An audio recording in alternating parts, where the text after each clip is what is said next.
السلام علیکم ناظرین، میں ہوں حکیم ضیاء الرحمان اور آپ دیکھ رہے ہیں میرا یوٹیوب چینل ہربس۔ ناظرین، آج ہم طباشیر کے بارے میں بات کریں گے۔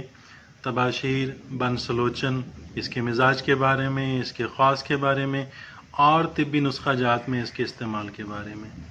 ناظرین، طباشیر بنسلوچن بانس کا وہ مادہ ہے جو اس کے اندر سوکھ کر کنکری کی شکل اختیار کر لیتا ہے۔ بانس کو ہلانے سے بجنے لگتا ہے، بجنے کی آواز آتی ہے۔ جب بانس کو کاٹا جاتا ہے تو اس کو نکال کر محفوظ کر لیا جاتا ہے۔ ناظرین، اس کا رنگ سفید ہوتا ہے اور مزاج میں طباشیر سرد و خشک مزاج رکھتی ہے، ذائقے میں پھیکی ہوتی ہے۔ ناظرین، طباشیر حابس، قابض، ٹھنڈے مزاج والی، مجفف، قلب کو فرحت و تقویت پہنچانے والی ہوتی ہے۔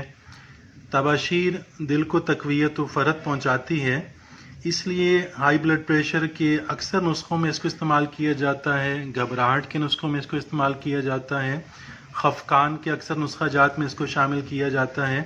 اس سے دل کی گھبراہٹ و وحشت جاتی رہتی ہے۔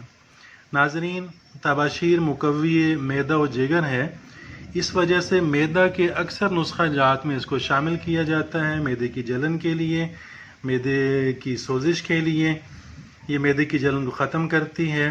صفراوی، قے اور دستوں کے لیے بھی مفید ہے۔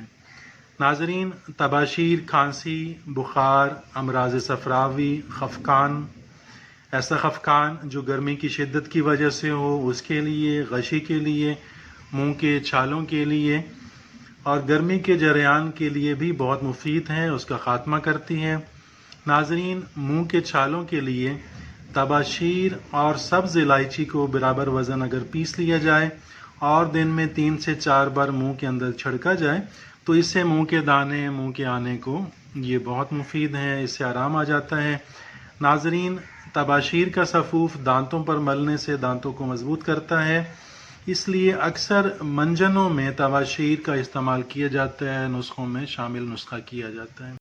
ناظرین، طباشیر کے سفوف میں برابر چینی ملا کر بمقدار 2 گرم ٹھنڈے پانی کے ساتھ پھانکنے سے گرمی کے بخار میں آرام ملتا ہے۔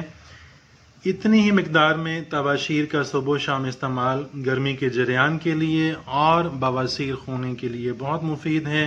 اس کے استعمال سے خونی بواسیر میں خون آنا بند ہو جاتا ہے۔ ناظرین، طباشیر کو شہد میں ملا کر بچوں کو چٹانے سے خشک کھانسی اور دمے میں افاقہ ملتا ہے۔ ناظرین، پیشاب کی سوزش میں 2 گرام طباشیر، 3 گرام گوکھرو اور 5 گرام مصری ملا کر اگر سفوف بنا لیا جائے تو دودھ کے ہمراہ اس سفوف کو پھانکنے سے پیشاب کی سوزش میں افاقہ آ جاتا ہے، آرام آ جاتا ہے۔ ناظرین، طباشیر کا مزاج سرد و خشک ہے، اس لیے زیادہ مقدار میں طباشیر استعمال کرنے سے پھیپھڑوں کو نقصان ہو سکتا ہے، معدے کو نقصان ہو سکتا ہے اور سرد مزاج والوں کو بھی نقصان ہونے کا اندیشہ ہے، اس لیے اسے مناسب مقدار میں ہی استعمال کرنا چاہیے۔ ناظرین، اس کے ساتھ ہی اجازت چاہوں گا۔ اللہ حافظ۔